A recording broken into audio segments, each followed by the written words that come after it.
3, 2, 1, and go. When one thinks of the NFL Hall of Fame, it shouldn't just be all about the statistics and how long they played, whether all the accolades.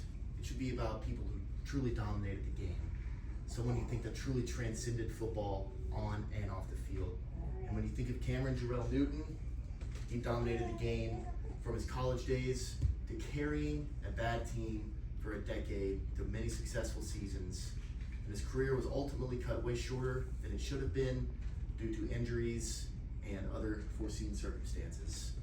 So we'll move on to the season everyone knows him best for, which is his MVP season in 2015. He led the Carolina Panthers to a 15-1 season.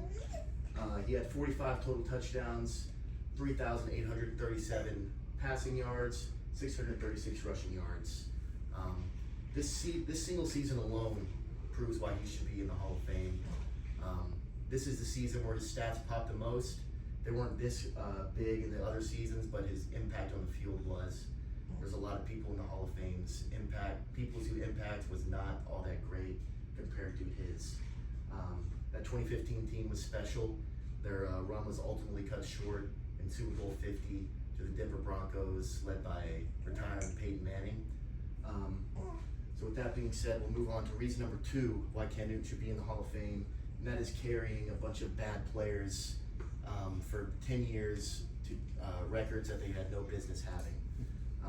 Specifically in that 2015 season, his wide receivers were guys like Ted Ginn, who was a fine player, but had no business being a wide receiver 1. Guys like Jericho Cotchery, who never saw success outside of that season.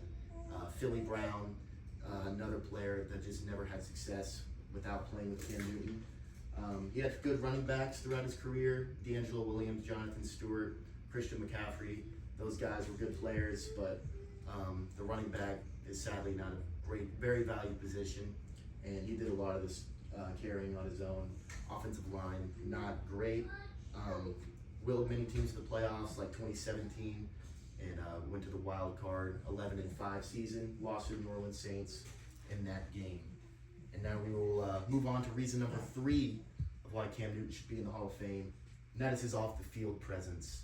The philanthropy work, the community work he did, the work for Charlotte that he put on.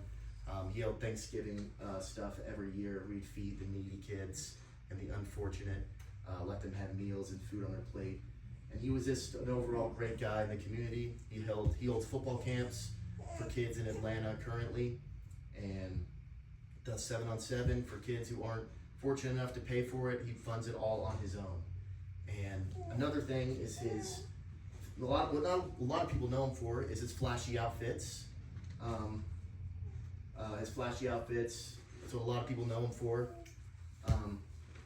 And guys like me, when I was little, he's had a massive impact on me as a child, and he's my favorite athlete of all time. His influence on me. If you know me, you know I love Cam Newton. This was me when I was about probably 9 or 10 years old. We're trying to get him to be a Panthers fan as well. All right, and with that being said, if that doesn't scream Hall of Fame, I don't know what does. Cam Newton needs to be in the Hall of Fame one day. Let's put stats, let's put the accolades, let's put the successful, all the long careers beside, and let's put the impact